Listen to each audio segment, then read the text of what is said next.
I think this partly started when he stopped the sugar industry from back pumping into Lake Okeechobee, which, in my opinion, actually is a very minor environmental issue, but was a very big issue for U.S. Sugar, and they had a real problem with it. And when U.S. Sugar started complaining about it, it was Chris' idea. He said, well, maybe we ought to be talking about buying you out.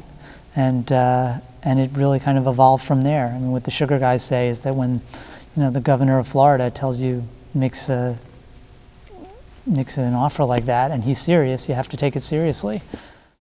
Well, the Miccosukee tribe's leaders, Dexter and Terry Rice and Joette, they're not Indians, and they're very complicated. And one of my goals when I started doing this book was to try to figure out what it was they were really after, and I don't understand it. I mean, their interests. I mean, they hate Everglades National Park. They hate the Department of Interior, and the Department of Interior has a very ugly record towards Indians, 100 years ago and to the current day. So I understand their fury, but when you look at the interests of the Miccosukees, environmental interests of the Miccosukees and the environmentalist interests of Everglades National Park, you'd think they'd, the Miccosukees are too wet, the park is too dry. There's a big Tamiami Trail right in front of them. You'd think everybody would be able to agree, let's lift the trail and let the water flow. But the Miccosukees have just, they've been fantastic on water quality. They've been just, real heroes in terms of standing up for clean water in the Everglades. But when it comes to hydrological restoration, they're just, I don't know where, they just see these things very differently. There are 68 different projects that make up SERP, and there are probably 150 different projects that are involved in restoration in South Florida, and every one of them, the sugar industry is involved and is trying to, and is basically there to protect the sugar industry's interests, and is making sure that they're, to protect their water, to protect their flood control, and is basically sculpting these, and they have a lot of power, and you can't do a project that isn't acceptable to Big Sugar, to U.S. Sugar in particular.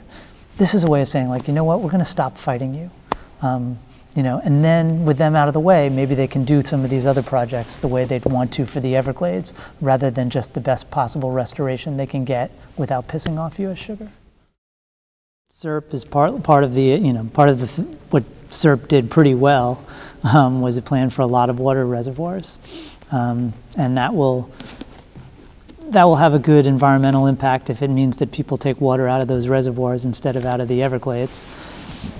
And if it means that they can store water in those wet reservoirs instead of dumping it on the estuaries. Those are both environmental pluses. But again, I think the question, and this got a little towards what Professor Lee asked me, right, was, the challenge is to be sustainable. It's not, like if your bank account is hemorrhaging, if your investments are terrible, just putting more money into the investment isn't going to help, and just putting more water into the pie isn't going to solve our long-term problems if we're still wasting as much water as we do, and there's still this kind of idea that you have a constitutional right to wash your SUV 3 times a week, like people seem to think in Florida.